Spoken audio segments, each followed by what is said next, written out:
Good day, learners! Welcome to MAPEH Time. Time to enjoy and time to learn with Maestro. Today is music time, and for this topic, we will be talking about contemporary Filipino composers.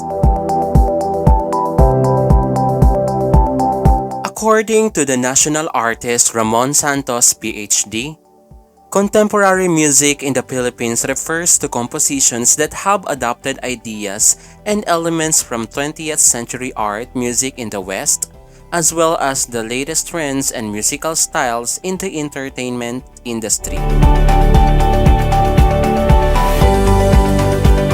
The modern Filipino repertoire consists of musical pieces that have been written in 20th century idioms that have evolved out of such stylistic movements as Impressionism, Expressionism, Neoclassicism, as well as avant-garde and new music. Let's talk about contemporary Filipino composers, their biography, contribution, and their achievements. Nicanor Abelardo, 1893 to 1934. One of the triumvirate of Filipino composers, which includes Antonio Molina and Francisco Santiago. He studied music at the Chicago Music College and was influenced by the musical styles of Schoenberg, Hindemith, and Stravinsky. Abelardo developed a style that combined European Romanticism with Chromaticism. His compositions contain hazy notes, dissonance, and unusual chordal combinations found in such works as Cinderella Overture, Panoramas, and a violin sonata. Although a 20th century modern composer in style, he is also considered a composer in the Romantic style. His best-known compositions include Mutya ng Pasig, Nasaan ka Irog, Cavatina for violoncello, and Magbalik ka Hirang.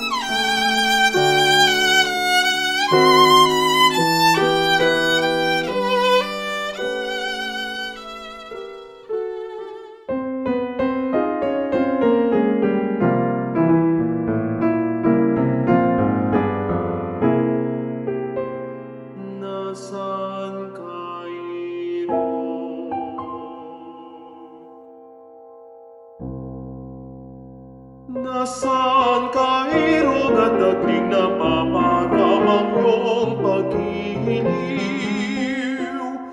Di ba gasumpa mong ako'y mamahalin?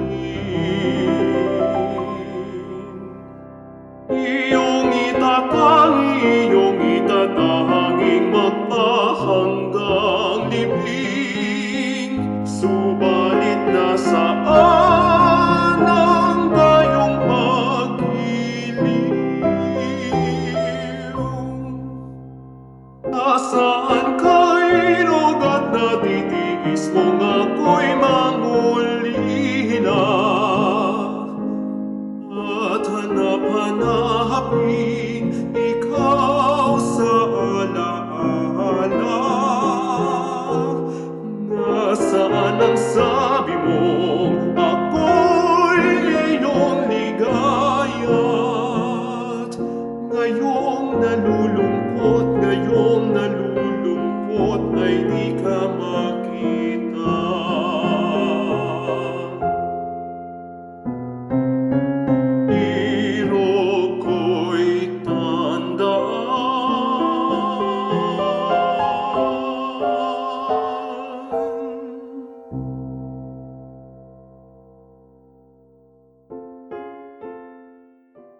Antonio J. Molina, 1894 to 1980.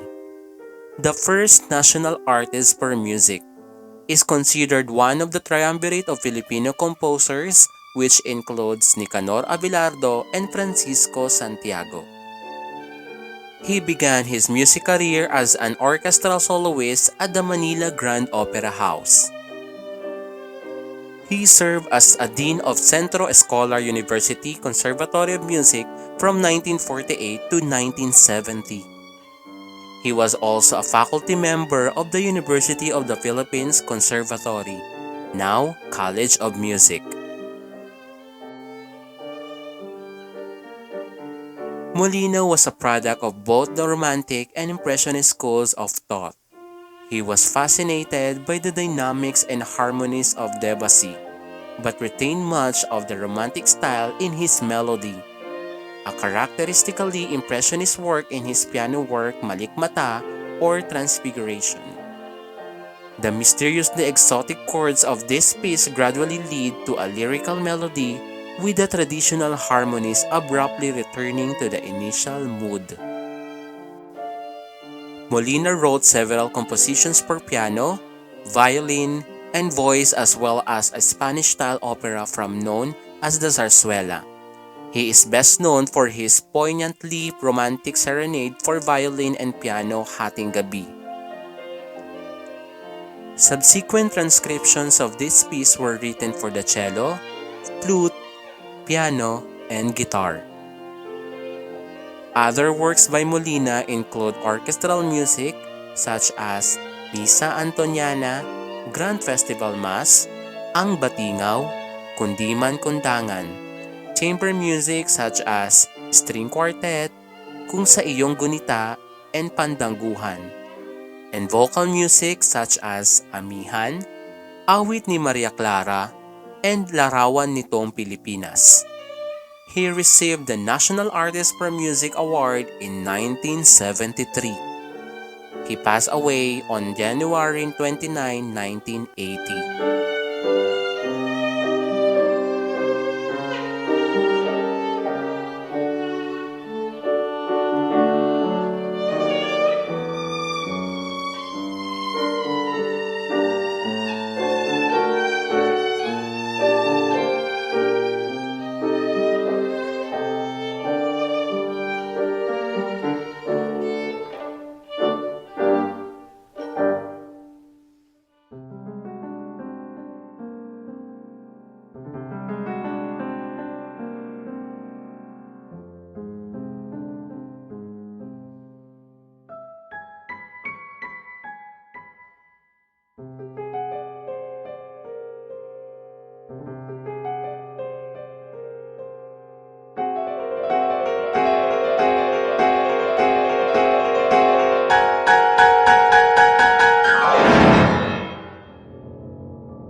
Lucio di San Pedro. Lucio di San Pedro was born on February 11, 1913 in Angono, Rizal. Since his elementary days, he started composing. He studied the banjo, which inspired him to become a serious musician. He later pursued his music degree at the University of the Philippines and the Juilliard School in New York, USA. Upon returning to the Philippines, he became a professor of theory and composition at the University of the Philippines College of Music. San Pedro is known as a romantic nationalist.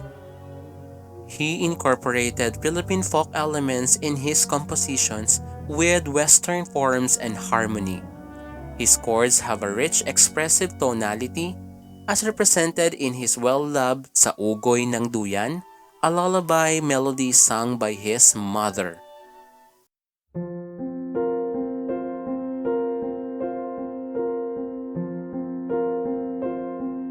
Sana'y di magmaliw ang dati kong araw, nang munti pang bata sa piling ni nanay. Nais kong maulit ang awit ni ng mahal, awit ng pag-ibig habang ako'y nasa duyan. Sa aking pagtulog na labis ang himbing, ang bantay ko'y tala, ang tanod ko'y bituin. Sa piling ni nanay, langit ang buhay. Puso kong may dusa, sabik sa ugoy ng duyan.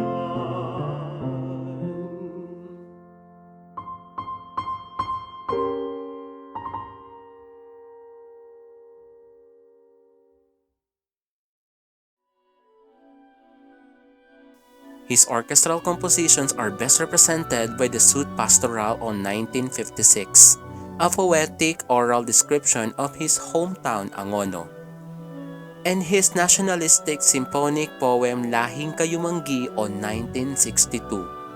Other compositions include songs, pieces for violin, cello, and chorus.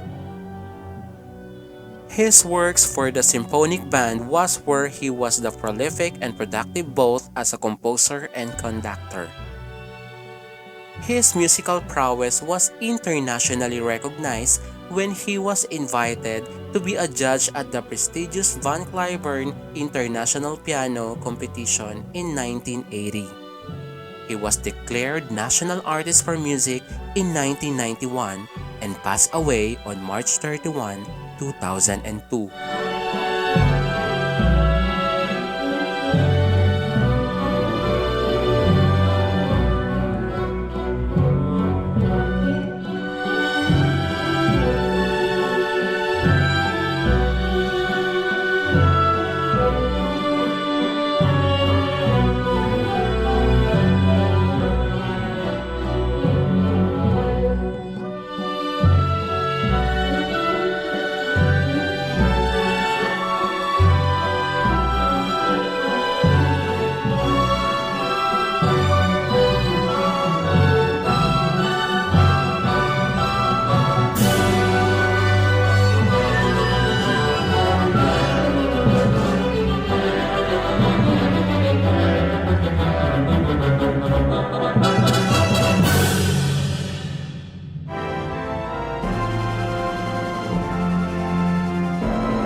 Isang lupang sagana na binuo sa hirap at dusa, isinilang sa luhat pag-asa nitong isip at kaluluwa. Nakita ang iyong bango sa awit at sining mo, nadama ang iyong pag-ibig na dakila at totoo.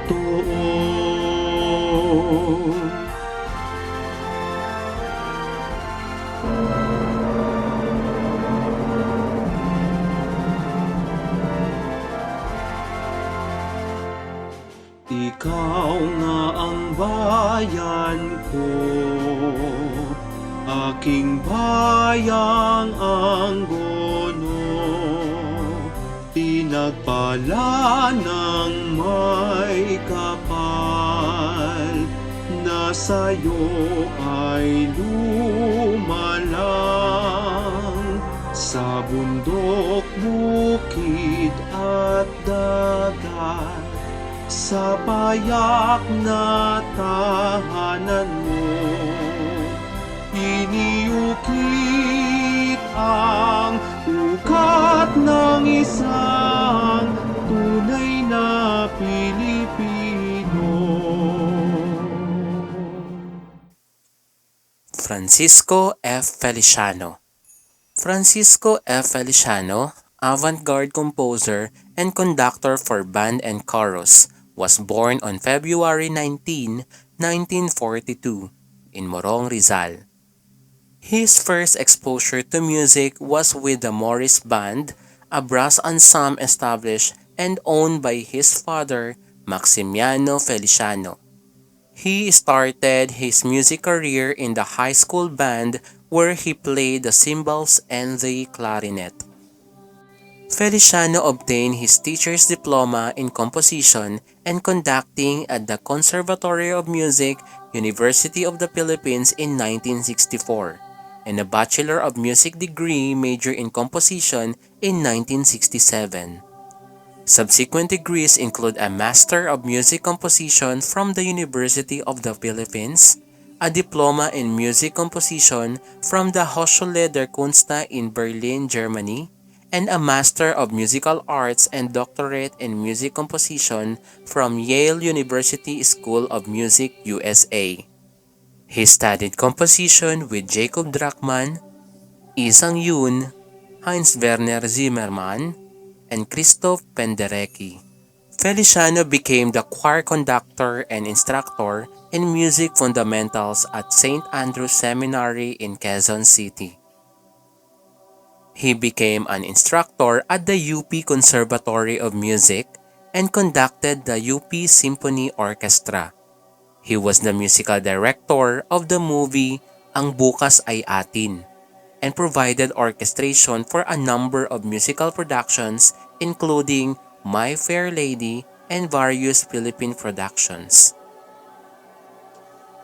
Feliciano composed more than 30 major works including the musical dramas, Sikhay sa Kabila ng Paalam, Ashen Wings, and the monumental 3-act opera La Loba Negra in 1984. He also wrote music for the orchestra such as Prelude and Toccata in 1973, Fragments in 1976, Life of wartime Filipino hero Jose Abad Santos, and the ballet Yerma in 1982. Feliciano composed hundreds of liturgical pieces, mass settings, hymns, and songs for worship. He founded the Asian Institute for Liturgy and Music, or what we called AILM, in Quezon City, a school for church musicians, and supervised by the publication of a new Asian hymnal containing mostly works of Asian composers. He was conferred the title of the National Artist for Music in 2014. He died on September 19, 2014.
Ryan Cayabyab.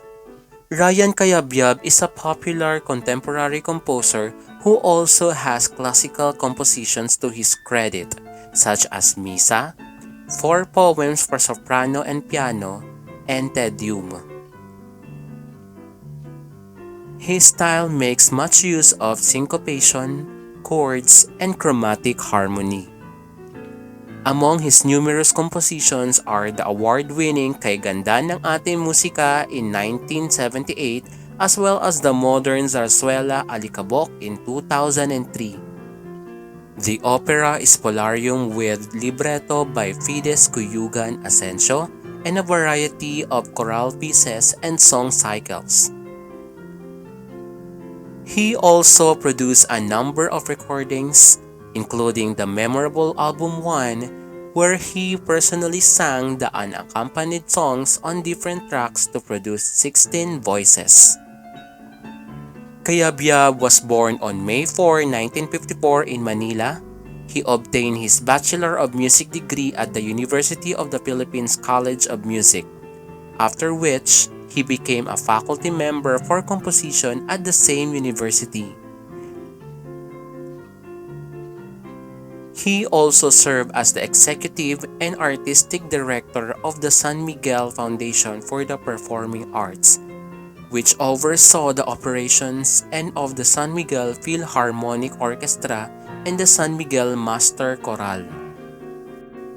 At present, he continues to be a much sought-after professor, musical director, composer, arranger, and conductor in the Philippine concert and recording scenes.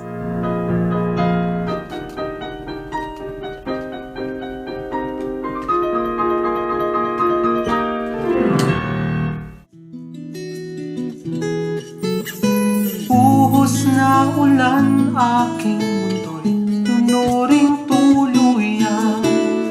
Tulad ng pag-agos mo, di mapipigil ng puso kong nagliliya. Pag-ibig ko'y umaapaw, damdamin ko'y humihiyaw sa tuwa. Tuwing umuulan at kapiling ka.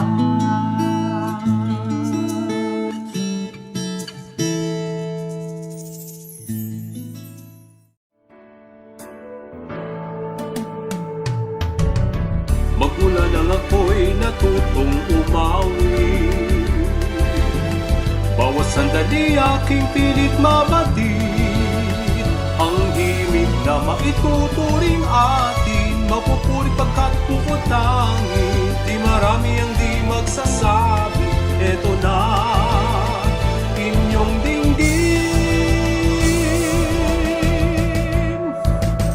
Kay ganda ng ating musika, kay ganda ng ating musika, ito ay atin, sariling atin, at sa habang buhay, awitin natin. Kay ganda ng ating musika, kay ganda ng ating musika, ito ay atin, sariling atin.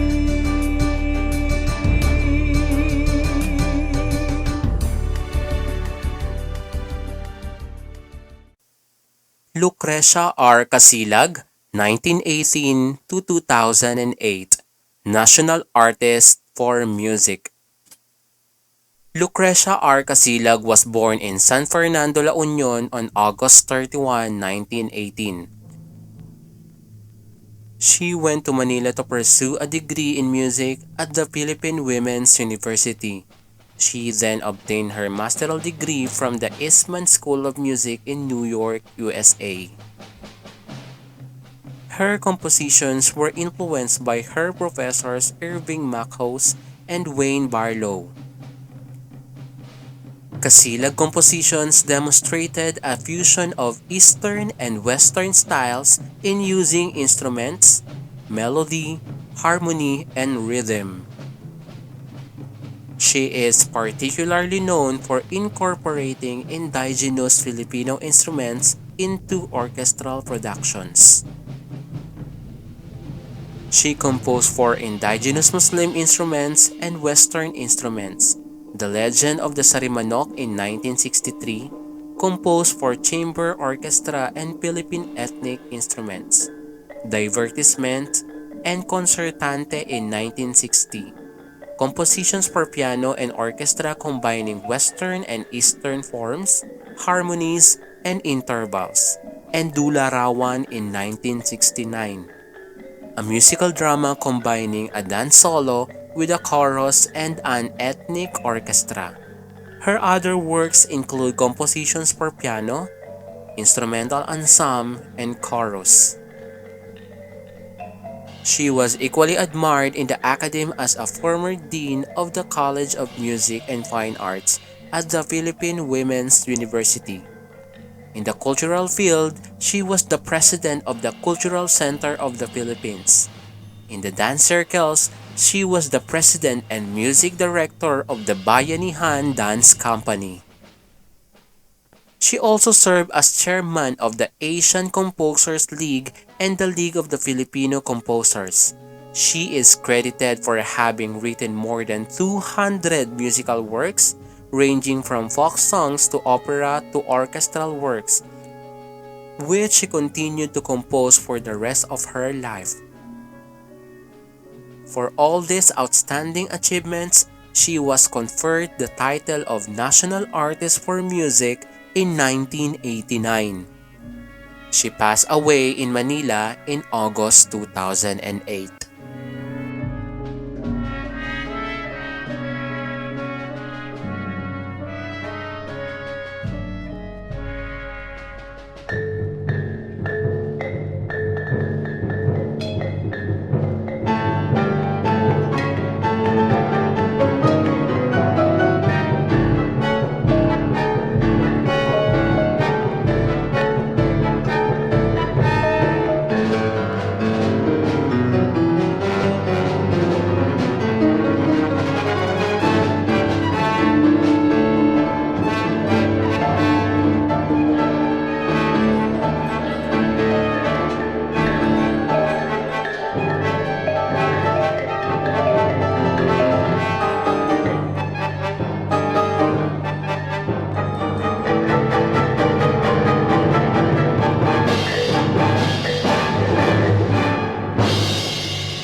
Francisco Santiago, 1889 to 1947.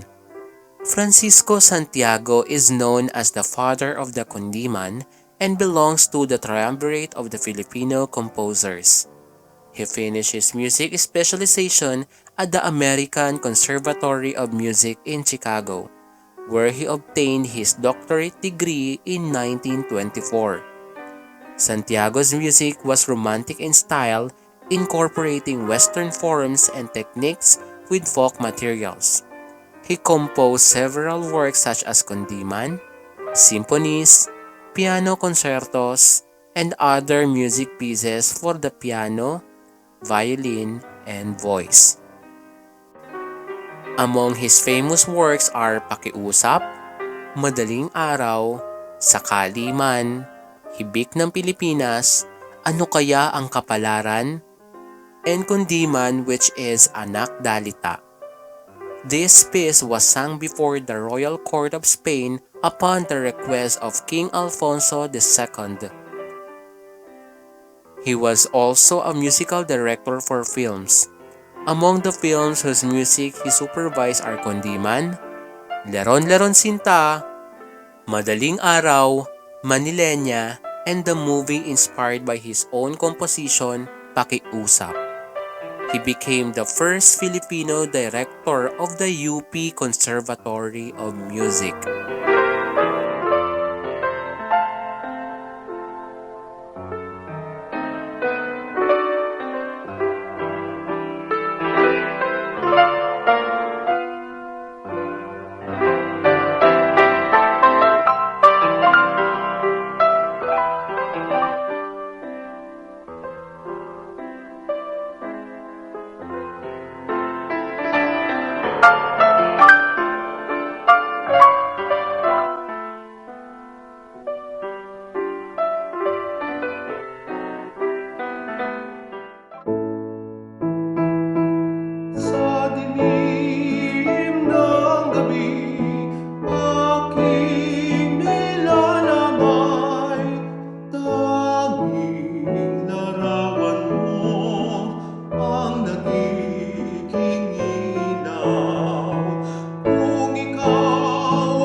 Jose Maceda, 1917 to 2004, National Artist for Music. Jose Maceda was born in Manila on January 17, 1917. He started his music studies at the Academy of Music in Manila. Later, he went to Paris to study with Alfred Cortot. He eventually pursued advanced studies in the USA with E. Robert Smiths and earned a doctorate degree in ethnomusicology from UCLA. He is considered as the first Filipino avant-garde composer. He also worked at a recording studio in Paris in 1958, which specialized in musique concrète. During this period, he met Pierre Boulez, Karl-Heinz Stockhausen, and Lani Xenakis, considered the musical giants of this musical genre.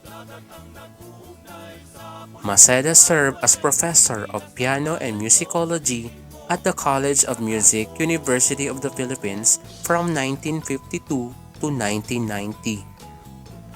He was appointed executive director of its Center for Ethnomusicology in 1997. In the same year, he was conferred the honor of National Artist for Music. He passed away in Manila on May 5, 2004. Dagat ang nag-uugnay sa pulong hiwa-hiwalay, Pilipinas ang bayan ko, sabihin mo, isa tayo. Dagat ang nag-uugnay sa pulong hiwa-hiwalay, Pilipinas ang bayan ko, sabihin mo, isa tayo. Dagat ang nag-uugnay sa pulong hiwa-hiwalay, Pilipinas ang bayan ko, sabihin mong isa tayo.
There you have it, my dear learners, Those are some of the famous contemporary Filipino composers. Thank you for listening to this video lesson. If you have some question, you can drop it at the comment section below. Have a blessed day and see you again in our next MAPEH time. Time to enjoy and time to learn with Maestro.